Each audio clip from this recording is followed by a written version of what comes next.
30,000 টাকা বাজেটে এই মুহূর্তে যদি আপনি একটা প্রিয়ন ফোন কিনতে যান তাহলে দেখবেন যে S21 আপনার ওই বাজেটে পাবেন, নাথিং ফোন 1 পাবেন, আবার পিক্সেল 6 পেতে পারেন। তো এই তিনটা ফোনের মধ্যে কেউ পিক্সেল 6 কিনতে পারেন, তো সেই ক্ষেত্রে পিক্সেল 6 এ ভয় পায় হচ্ছে নেটওয়ার্কিং ইস্যু নিয়ে। কেউ আবার S21 কিনতে চায়, সেখানে আবার ডিসপ্লের ইস্যু নিয়ে ভয় পায়। আবার নাথিং ফোন 1 এও কিন্তু বেশ কিছু ডিসপ্লের ইস্যুস আছে, যেমন হচ্ছে ক্যামেরা সাইড থেকে ব্ল্যাক হয়ে যাওয়া, তো এরকম বেশ কিছু ইস্যুস আছে। আবার দেখা যাচ্ছে যে এই বাজেটে এই যে তিনটা ফোনই একটাকে একটা হচ্ছে বিট করতে পারে না বিভিন্ন দিক থেকে, আবার কোনো দিক থেকে কোনোটা বিট করে যাচ্ছে। এর আগে আমি এই তিনটা ফোনই ব্যবহার করেছি এবং রিসেন্টলি এই নাথিং ফোন 1 ব্যবহার করলাম, কারণ এটাতে নতুন ওএস আপডেট এসেছে। সো ওভারঅল একটা ধারণা দিতে পারবো যে 30,000 টাকা বাজেটে এই মুহূর্তে যদি আপনি ফোন কিনতে চান তাহলে এই নাথিং ফোন 1 কেনা উচিত হবে কিনা, বা S21 কারা কিনবেন, বা পিক্সেল 6 বা কারা কিনবেন। তবে মূল ভিডিও শুরু করার আগে আপনাদেরকে একটু বলে দেই, আপনারা যদি এই নাথিং ফোন 1 বা যে কোনো ব্র্যান্ডের নতুন পুরাতন ফোন কিনতে চান, বা আপনার হাতে থাকা স্মার্টফোন যদি আপনি এক্সচেঞ্জ করতে চান, তাহলে কন্ট্যাক্ট করতে পারেন MK মোবাইল পয়েন্টে। তাদের শোরুমের ঠিকানা, ফেসবুকের লিংক এবং ফোন নাম্বার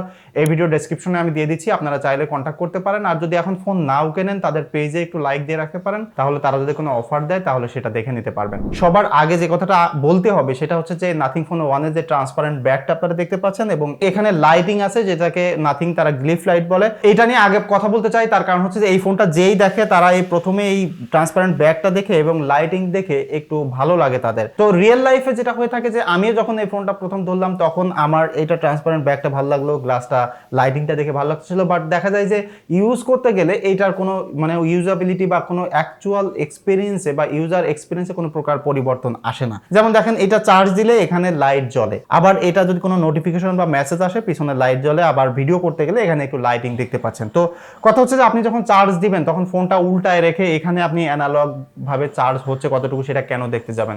আপনি তো একদম ডিসপ্লে দেখতে পারবেন যে কত পার্সেন্ট চার্জ হচ্ছে, কি অবস্থা, তো একদম স্পষ্ট ধারণা ডিসপ্লে থেকে পাবেন। তাহলে ফোনটা শুধু শুধু উল্টায় কেন রাখবেন? এবং আরেকটা জিনিস হচ্ছে যে নোটিফিকেশন আসলে বা কল আসলে পিছনের লাইটটা আসলে আপনার কেন দেখার প্রয়োজন? আপনি তো উপর থেকেই দেখতে পারবেন যে আপনার কল আসলো, কি অবস্থা। তো আমার কাছে মনে হয় যে এটা একটা এমন ফিচার যে অন্যান্য ফোনের সাথে নাই, অন্যান্য ফোনের দিক থেকে এটা একটা ইউনিক ডিজাইন, এটা ইউনিক ফিচার, বাট অ্যাকচুয়ালি আমরা ইউজেস ক্ষেত্রে বা ডেইলি লাইফে এটার কোনো মানে হচ্ছে ইফেক্ট নাই। এটা দিয়ে আসলে কোনো প্রকার হচ্ছে পরিবর্তন, ইউজার এক্সপিরিয়েন্স আসে না। জাস্ট এটা থাকলে একটু ইউনিক ডিজাইন কিছু পাইলেন এই দিক থেকে। সো ওভারঅল ডিজাইন এবং বিল্ড কোয়ালিটিতে নাথিং ফোন কেমন বিট করতে পারে বা ওই দুইটা ফোনের সাথে কেমন কম্পেয়ার করে চলুন সেটা একটু দেখি। এইটার ডিজাইনের ক্ষেত্রে আমি একদম হাতে ধরলে প্রথমেই মনে হয় একটা আইফোন, বা যে কোনো লোক এটা ধরলে বা দেখলেই ভাবে যে এটা একটা আইফোনের ডিজাইন বা আইফোনের মতো। এবং এটার বিল্ড কোয়ালিটি কিন্তু সত্যি ওই আইফোন লেভেলের, মানে এটার বিল্ড কোয়ালিটি এত ভালো, এটা ধরলে বোঝাই যায় না যে এটা একটা অ্যান্ড্রয়েড ফোন, মনে হয় যে আইফোনের মতো একটা ফিল মনে হয়। কারণ কি, আইফোনের বিল্ড কোয়ালিটি কিন্তু সবসময় ভালো হয়ে থাকে, বাট এটা এখানে ভুল বুঝেন না যে অ্যান্ড্রয়েডের বিল্ড কোয়ালিটি খারাপ। যেমন স্যামসাং এর বিল্ড কোয়ালিটি ভালো, পিক্সেলেরও কিন্তু বিল্ড কোয়ালিটি ভালো, বাট এই দুইটা ফোনের সাথে কম্পেয়ার করলে আমি নাথিং ফোনের বিল্ড কোয়ালিটিকে বেশি এগিয়ে রাখবো। কারণ পিক্সেল 6 এর কথা যদি বলেন তাহলে ওটা আমার কাছে একটু বাল্কি লাগে, বেশি ওয়েট মনে হয়, আননেসেসারিলি মনে হয় যে ফোনটাকে একটু বড় করা হয়েছে ক্যামেরা বাম্পটা।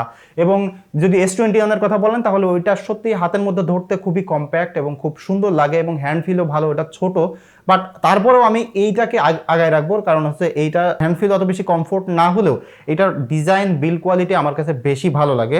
ক্যামেরা বাম্পের কথা যদি বলি তাহলে ক্যামেরা বাম্পের দিক থেকে আমি নাথিং ফোন 1 কে বেশি প্রিফার করি S21 এর থেকেও এবং পিক্সেল 6 এর থেকেও।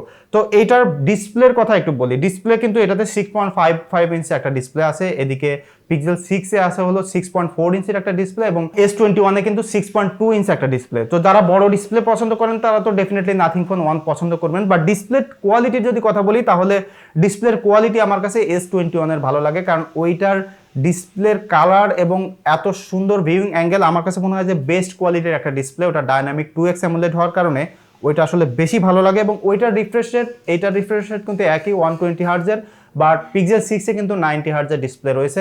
তো 90 হার্টজ 120 হার্টজের এই তফাৎটা আসলে অ্যাকচুয়ালি ব্যবহার করতে যে তেমন কোনো মানে হচ্ছে ডিফারেন্স আপনি পাবেন না, কারণ পিক্সেল 6 এর অপটিমাইজেশন এত সুন্দর এবং এদিকে স্যামসাং এর অপটিমাইজেশনও কিন্তু ভালো, এবং নাথিং ফোনের অপটিমাইজেশন যে খারাপ তা বলছি না। তো ওভারঅল আমার কাছে মনে হয় যে এই রিফ্রেশ রেটের যে ব্যাপারটা সেটা তিনটা ফোনেই আসলে কেউ কাউকে মানে হচ্ছে আগায় রাখা বা পিছায় রাখার ব্যাপার না।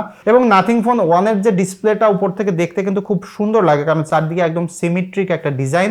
বাট এখানে একটু সামান্য প্রবলেম আমার কাছে পার্সোনালি মনে হয়, সেটা হচ্ছে এটা যে ক্যামেরা কাট আউট, এটা যদি এই বাম সাইড থেকে একদম মিডিলে দিত তাহলে দেখা যায় যে একদম 16 কলা পূর্ণকারী একটা স্মার্টফোন হতো ডিজাইনের দিক থেকে, একদম ফ্রন্টের দিক থেকে। তারপরে আসি যে এইটার পারফরমেন্স কেমন। এইটাতে কিন্তু ব্যবহার করা হয়েছে স্ন্যাপড্রাগন 765 এর একটা প্রসেসর, এবং এখানে যদি আপনি প্রসেসরের বেটার বা প্রসেসরের পারফরমেন্সের দিক থেকে আগায় রাখতে চান তাহলে S21 কে আমি আগায় রাখবো, এবং পিক্সেল 6 কে তারপরে, এবং সর্বশেষ হলো নাথিং ফোন 1।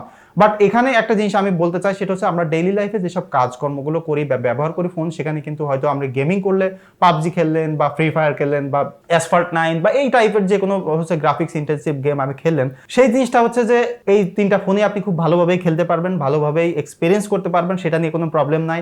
এবং যদি সোশ্যাল মিডিয়া বা ডেইলি লাইফে আমরা যেসব ব্যবহার করি, ভিডিও টিডিও দেখি, ইউটিউব চালাই, সেগুলো এই তিনটা ফোনে সবগুলোই আসলে খুব ভালোভাবে ক্যাপাবল আছে এবং খুব ভালোভাবে হ্যান্ডেল করতে পারে। যে কারণে এইটাতে খাতা কলমে যদি আপনি প্রসেসর একটু দুর্বলও দেখেন, তারপরেও আমার কাছে মনে হয় না যে আমরা ডেইলি লাইফে ইউজ করতে গেলে ওইরকম কোনো ম্যাটার বা ওরকম কোনো প্রবলেম ফেস করবেন। এটাও আসলে কোথাও কোনো হ্যাং ল্যাগ নাই, কোনো মানে হচ্ছে প্রকার প্রবলেম আপনাকে ফেস করতে, আপনি খুব স্মুথলি চালাতে পারবেন। সো পারফরমেন্স ওয়াইজ খাতা কলমে যদি বলেন তাহলে ডেফিনেটলি S21 আগে থাকবে, তারপর পিক্সেল 6, তারপর নাথিং 1। বাট আমি মনে করি যে সেটা হচ্ছে যে কোনো একটাই আপনি কিনতে পারবেন, পারফরমেন্স ওয়াইজ কোনো প্রকার ইস্যুস নাই। কিন্তু একটা জিনিস আমি দেখেছি, সেটা হচ্ছে যে S21 আর পিক্সেল 6 যে পরিমাণে গরম হয়, সেই দিক থেকে নাথিং ফোন 1 একটু কম গরম হয়। তো সেই দিক থেকে আমার কাছে মনে হয় যে থার্মাল ইস্যুস যে ব্যাপারটা, সেটা আসলে ভালোভাবে হ্যান্ডেল করতে পারে এই নাথিং ফোন 1।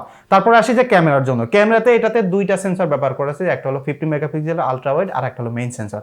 এদিকে পিক্সেল 6 এও কিন্তু মাত্র দুইটা ক্যামেরা সেন্সর, একটা হলো 50 মেগাপিক্সেলের মেইন সেন্সর, আর একটা হলো আলট্রা ওয়াইড সেন্সর, সেটা হলো 12 মেগাপিক্সেলের। এবং S21 আপনি যদি দেখেন সেখানে তিনটা ক্যামেরা সেন্সর, একটা হলো 12 মেগাপিক্সেলের মেইন সেন্সর, একটা হলো আলট্রা ওয়াইড সেন্সর সেটাও 12 মেগাপিক্সেলের, এবং 64 মেগাপিক্সেলের একটা টেলিফটো লেন্স। তো ক্যামেরার এক্সপিরিয়েন্স, ফটোগ্রাফির এক্সপিরিয়েন্সের দিক থেকে আমি S21 কে আগায় রাখবো। অনেকে এখানে বলতে পারেন যে পিক্সেল হলো ক্যামেরার রাজা বা পিক্সেলের ক্যামেরার এক্সপিরিয়েন্স বেস্ট হবে S21 থেকে, বাট আমি পার্সোনালি যেটা এক্সপিরিয়েন্স করেছি এই তিনটা ফোন ব্যবহার করে, আমি দেখেছি যে ওয়াইড ফোকাল লেন্থ কভার করতে পারে, এবং ওভারঅল ডায়নামিক রেঞ্জ এবং পিকচার কোয়ালিটি সব দিক থেকে আমার কাছে মনে হয় যে S21 বেশি ভালো লাগে, এবং তারপরে পিক্সেল 6 এবং তারপর নাথিং 1। বাট এখানে একটু জিনিস বলে রাখি, সেটা হচ্ছে যে নাথিং ফোন 1 কে আমি পিছনে রাখার পরেও যে নাথিং ফোনের 1 এর পিকচার কোয়ালিটি খুব বাজে বা খারাপ, ব্যাপারটা এরকম না। এদের দুইটা ক্যামেরা সেন্সর 50 মেগাপিক্সেলের, যে কারণে খুব রিসার্চ ডিটেইলের পিকচার কিন্তু এটার মাধ্যমে পাওয়া যায়, বাট আসলে ওইরকম ফটো প্রসেসিংটা তারা ব্যবহার করতে পারেনি। এটাতে নাথিং ওএস 2 চলতেছে, বাট আমি ভাবছিলাম যে নাথিং ওএস 1 এর পর 2 এসে তারা একটু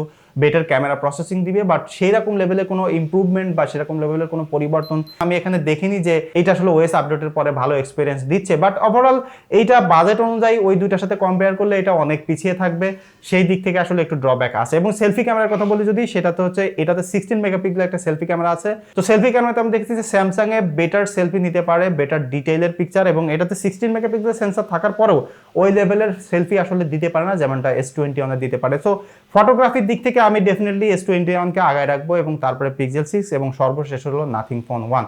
এবং ভিডিও কোয়ালিটির কথা যদি বলি, ভিডিওতে কিন্তু S21 আগায় থাকবে, কারণ ভিডিওতে ওরা 8K পর্যন্ত ভিডিও করার ক্যাপাবিলিটি দিচ্ছে, এবং 4K তে খুব স্মুথলি ভিডিও করা যায়।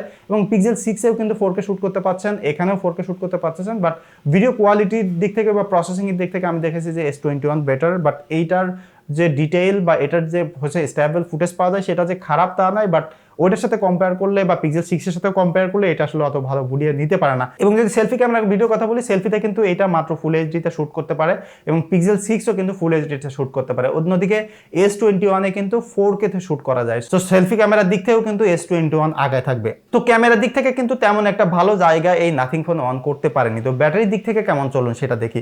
ব্যাটারিতে এটা কিন্তু 4500 মিলিঅ্যাম্পিয়ার একটা ব্যাটারি ব্যবহার করা হয়েছে, এদিকে 4600 সামথিং একটা ব্যাটারি কিন্তু পিক্সেল 6 এ আছে, এবং 4000 মিলিঅ্যাম্পিয়ার একটা ব্যাটারি S21 এ আছে। তো ব্যাটারির দিক থেকে S21 এর এক্সপেরিয়েন্স খুবই বাজে হবে, ওটা ব্যাটারি ব্যাকআপ অত ভালো না। পিক্সেল 6 এর খুবই ভালো, এবং নাথিং ফোন 1 এ আমি সব থেকে ব্যাটারি এক্সপেরিয়েন্স ভালো পেয়েছি। এটাতে আমি 5.5 ঘন্টা স্ক্রিন অন টাইম পেয়েছি নাথিং ওএস 2 দিয়ে, খুব হেভি ইউজ করে। তো দেখা যায় যে ডেইলি লাইফে ইউজ করতে গেলে আমরা আসলে অত বেশি হেভি ইউজ করি না, তো সেই দিক থেকে বা ব্যাটারি লাইফের দিক থেকে এটাতে আপনারা একদম নিশ্চিন্তে থাকতে পারেন। এদিকে পিক্সেল 6 এও কিন্তু ব্যাটারি লাইফ নিয়ে আপনি নিশ্চিন্তে থাকতে পারেন। তো ওভারঅল কথা হচ্ছে যে ব্যাটারি দিক থেকে তো এগিয়ে আছেই। তো ফাইনাল যে ব্যাপারটা হচ্ছে যে কোনটা আসলে কারা কিনবেন। দেখেন আপনার যদি খুব ভালো একটা ডিসপ্লে প্রয়োজন হয়, বড় সড়ো ডিসপ্লে প্রয়োজন হয়, বেস্ট একটা ইউনিক ডিজাইনের একটা ফোন পেতে চান, সেই সাথে সাথে মোটামুটি ভালো ক্যামেরা এবং ভালো ব্যাটারি ব্যাকআপ পেতে চান, তাহলে আপনি নাথিং ফোন 1 একটা ভালো অপশন হতে পারে। বাস যদি চিন্তা করেন বেস্ট ফটোগ্রাফি এবং একটু ব্যাটারি ব্যাকআপও ভালো চান, সেই সাথে সাথে খুব ভালো ডিসপ্লেও পেতে চান, তাহলে আপনি পিক্সেল 6 কিনতে পারেন। বাট যদি চিন্তা করেন যে একটু হ্যান্ডি ফোন পেতে চান, best display, best camera with sacrifice battery life, তাহলে আপনি S21 এ যেতে পারেন। তো এটা ছিল আমার নাথিং ফোন 1 এর এক্সপিরিয়েন্স। সেই সাথে সাথে এই 30,000 টাকা বাজেটের কম্প্যারিজনে আসলে কোনটাকে আমি কিভাবে এগিয়ে রাখি, আমার পার্সোনাল অপিনিয়ন সেটাই। আপনার যদি এই ভিডিওতে কোনো মতামত থাকে বা আপনি এই 3টা ফোনের কোনো ফোনই যদি ব্যবহার করেন, তাহলে সেখানে খারাপ দিক ভালো দিক কি পাচ্ছেন সেটা একটু কমেন্ট করে জানাবেন, তাহলে আরো যারা আসলে এই বাজেটে ফোন কিনতে চাচ্ছে তাদের আসলে একটু সুবিধা হবে। দেখা হচ্ছে পরবর্তী ভিডিওতে। সে পর্যন্ত সবাই সুস্থ থাকবেন, ভালো থাকবেন, ধন্যবাদ সবাইকে।